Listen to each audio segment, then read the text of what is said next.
Hey, I'm Brooke Thomason, and I live in Walker County, Georgia, which is North Georgia, very close to Chattanooga, Tennessee, if some of you are familiar with that area or if that sounds familiar. So for some of my findings with the community and different resources, some of them were kind of like on the border of being Tennessee, just because I live right on the line of Chattanooga and my city, Chickamauga. So a lot of places that we go and a lot of resources that we personally use are also in Tennessee. So I try to choose pretty much all of my things in Georgia, just so it was within the state.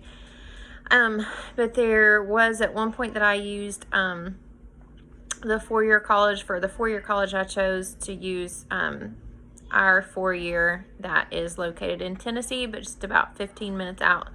So that's one thing that kind of stood out to me, is that for someone who has disabilities and is not necessarily wanting to go to a community college, because I chose to use Allison as my case study, and she specifically did not want to be at a community college.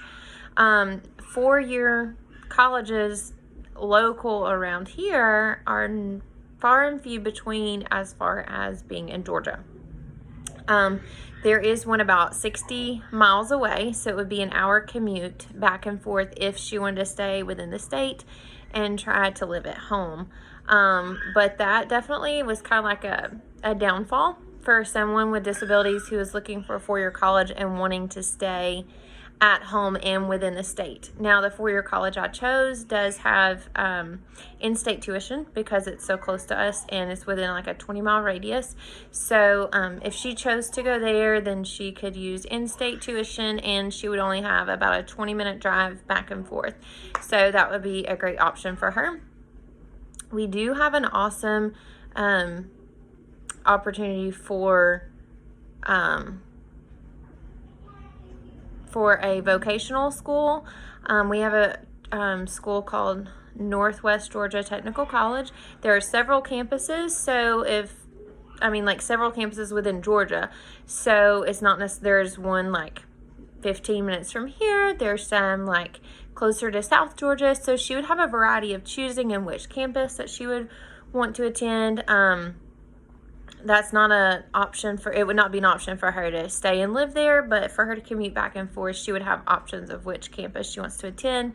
They have awesome, like, just hands-on opportunities for different careers, and I've posted several links and stuff on my page to talk about her vocational school. I think that's just the biggest thing that stood out to me with, like, looking at the one-stop center, the vocational evaluation site, I can't remember what it was referred to, but the recreation, at one point I think was in the community resources, the recreational activities and stuff for Allison. There are not many very local. Anything for students with disabilities like that would be at least about, I would say, 45 minutes to an hour commute. So there's nothing right here local in our area.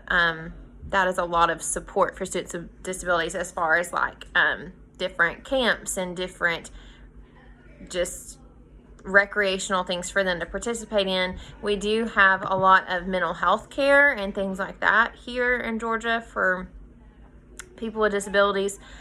So that is one positive thing that I, thought was very important to have locally, and we do have several different sites for that.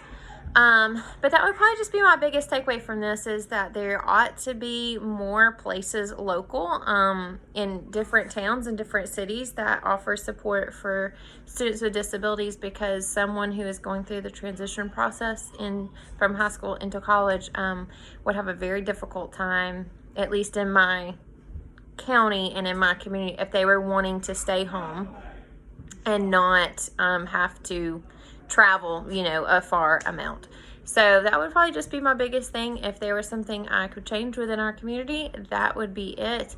And that was just the biggest thing that stood out to me. So I hope you guys enjoy looking through my binder. And if you have any questions, just let me know.